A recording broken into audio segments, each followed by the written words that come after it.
I'm Jasmine, and this is my channel, The Curious White Coat. In a couple of months, I'm going to be graduating from medical school, April 30th to be exact. And before I get to walk across that stage, there is another very important date for all medical students, and that is Match Day on Friday, March 18th. So Match Day is where we figure out what residency program we're going to be spending our next couple of years of training at. And in order to match into a residency program, you have to create a rank order list.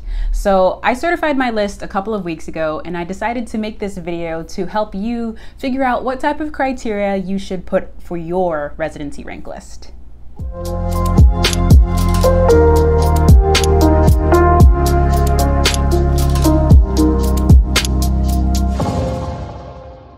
I just wanted to highlight some pretty important dates in the residency match process, and I'll put those up right here.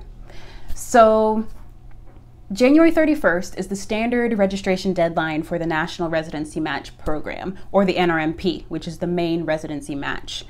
You can still get registered after this point, but there are going to be late fees that you'll have to pay in order to register. The very next day, which is February 1st, is going to be when all of the rank order lists open, and you're going to be able to start creating your rank list and submitting and certifying those lists. March 2nd is the deadline for that process. So this is when rank order lists close. You can no longer submit them. And it's also the deadline to be registered for the match and for the SOAP process. March 14th is when the match week begins, and there are going to be several rounds of SOAP taking place in this week. And then match day happens on March 18th, and at 12 p.m. is when you get all of your results released, and different medical schools will have ceremonies for this whole process. And it's going to be a really exciting time. So just make sure you keep all of these dates in mind. The NRMP has calendars for applicants so that you can keep on track with everything, because you don't want to be behind with this process. In order to make criteria for your rank list, you really have to know what type of environment you thrive in. And you can use some of the past jobs that you've held, or maybe some medical school experiences that you've had for reference, to really help you zero in on the types of things that you need in your first job as a doctor. Let's start with location. This is something that a lot of people prioritize. There are so many different regions of the country. There's the Northeast, the West Coast, the East Coast, the Midwest, the South. First, determine what type of place you want to live in. Maybe region is important to you. Maybe you want to be near family, or the cost of living is something that matters a lot to you, because we are going to be in loan repayment at that time. There's also just the general feel. Like, do you want to be in a more suburban area or a more rural location, or maybe you want to be in an urban big city environment? Those are things that you want to consider when you're looking at where these different programs are situated. There's also the climate and the weather, but I will say, keep in mind that you're going to be spending about 80 hours a week in the hospital, and you might be getting there before sunrise and sunset. So maybe like the day-to-day weather, it doesn't matter as much as like the extremes of weather. Like, are there regular snowstorms? Are the temperatures dipping into the negatives? Or is it boiling hot and like upwards of 100 degrees Fahrenheit? Like, those are things you want to maybe consider, because that might matter a little bit more. When you start going through a lot of open houses and residency interviews, you realize that a lot of things about the curriculum are actually a lot alike, because there are certain ACGME standards that have to be met in order to be accredited. So everyone has these 80 duty hours a week and 24-hour call versus X plus Y, 4 plus 2, all these different call schedule breakdowns and team structure breakdowns, and it all can kind of get a little bit repetitive. So what I've learned to look for is, how happy are the residents with that schedule? And is the administration receptive to feedback from the residents? So are they listening when the residents feel that there is a change that needs to happen with the schedule or with the way that the teams are created? A main thing that makes the program stand out for our curriculum is access to educational opportunities. A mentor of mine said that you want to go someplace where you can round off the skills that you felt you lacked coming out of your medical school training. And I think that's pretty good advice to take with you. So look at the electives and the tracks that are offered at that institution. Do you have the ability to create your own? You know, are they flexible like that? Can you pursue your MPH or your MBA or any other degree or certification? Not every place is going to have medical education tracks or global health electives or a clinician scientist program. When you're looking through their curriculum, try to answer this question. Is this going to help expand my value as an applicant to the next fellowship I choose to do or the next job that I try to take on? Also going along with access is how many times do you get to see your program director or the department chair? How many fellowships are offered at that institution, and where do people go for fellowship? Because that's going to have a good influence on where you might end up too in that next step of the journey. You want to know if there are going to be resources as far as research and the ability to explore the subspecialties within your field more intensely, because you didn't get to do that when you were in medical school as focused.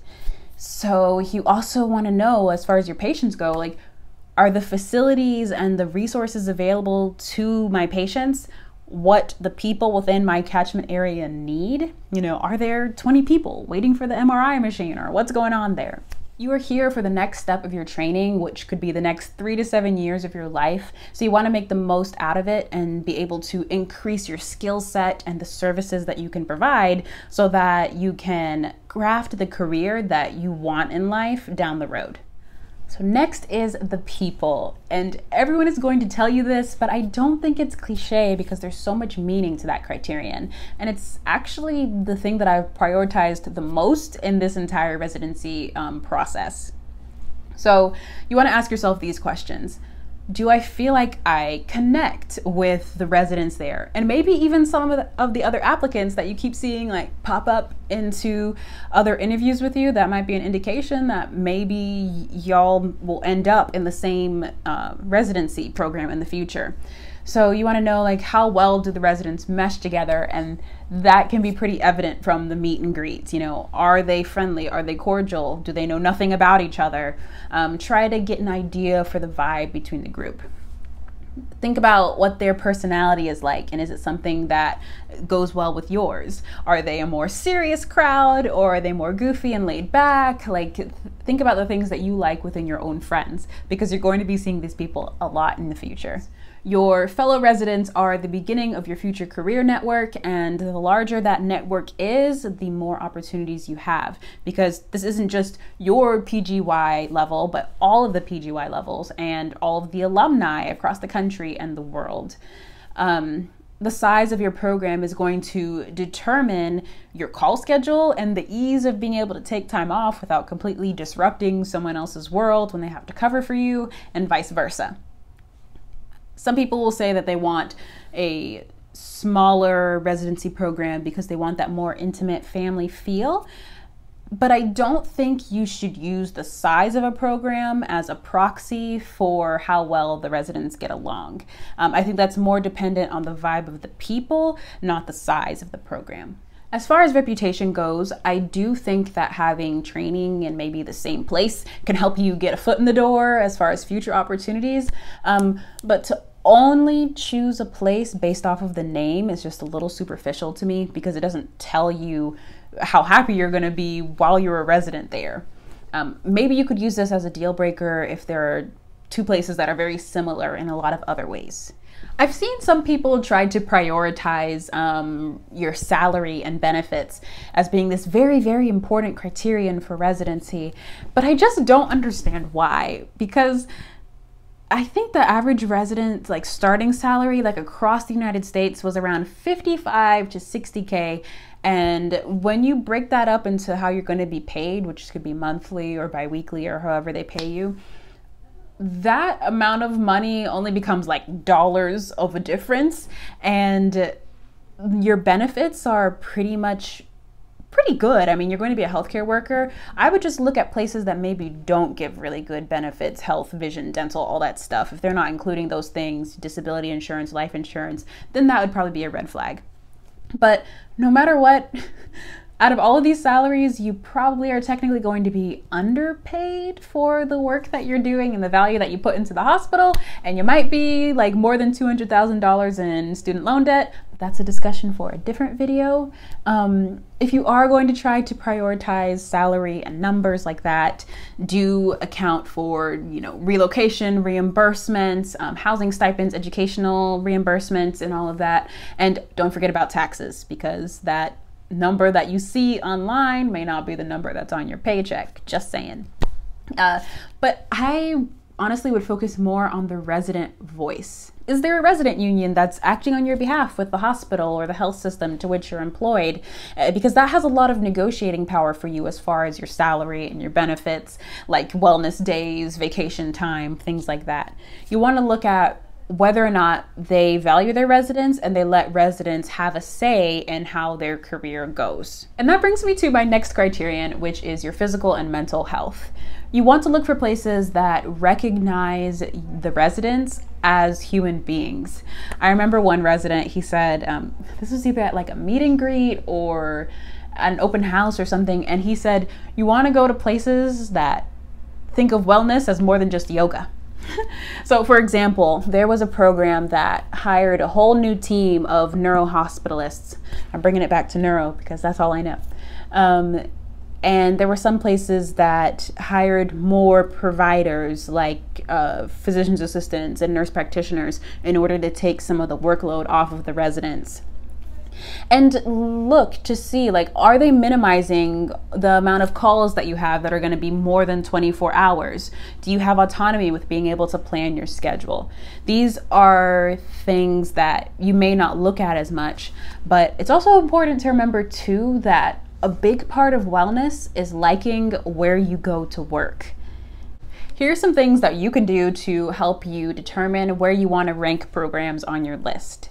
So, talk it over with your significant other, with your family, your friends, your kids, all the people whose opinions matter to you. Also, maybe talk to a mentor of yours or someone at your medical school, like an administrator or something, whose insight has been very helpful to you in the past, especially if you want to get advice on the future. You might even talk to current residents or alumni from those programs. Another thing you can do that I've heard of is people would like write the name of programs on like a piece of paper, and then you'd roll it up into like a bag or a hat, kind of like a raffle. And for each slot on your rank order list, like number 1, number 2, number 3, you would pick a name out of the hat and you'd say like, okay, how do I feel if this is in slot number 3? And if it's great, then put it there. And if you're not feeling good or maybe you're hesitant, maybe rank it lower. I made an Excel sheet with all of my criteria on it, and I put all of the programs so I could see how they matched up across the board. But one box that I had is that I put, on match day, I would feel like. So that meant to me, if this was the program I was going to be at on July 1st, how would I feel? And I just wrote down my gut reactions, and I felt like that was a good idea of how I truly feel about the program, and it helps me with moving things around on my list. Also, keep track of your feelings as you go throughout the interview day and write them down. Like in between interview sessions and at the end of the interview day, I was writing things down because I knew that trying to rely on my memory from from November 11th on an interview day to like March 2nd was going to be hard. So that might be helpful for you in the future. Anyway, good luck with your residency interview process with creating your rank lists. I hope this was a very helpful video for you, and I'll see you in the next one. Bye.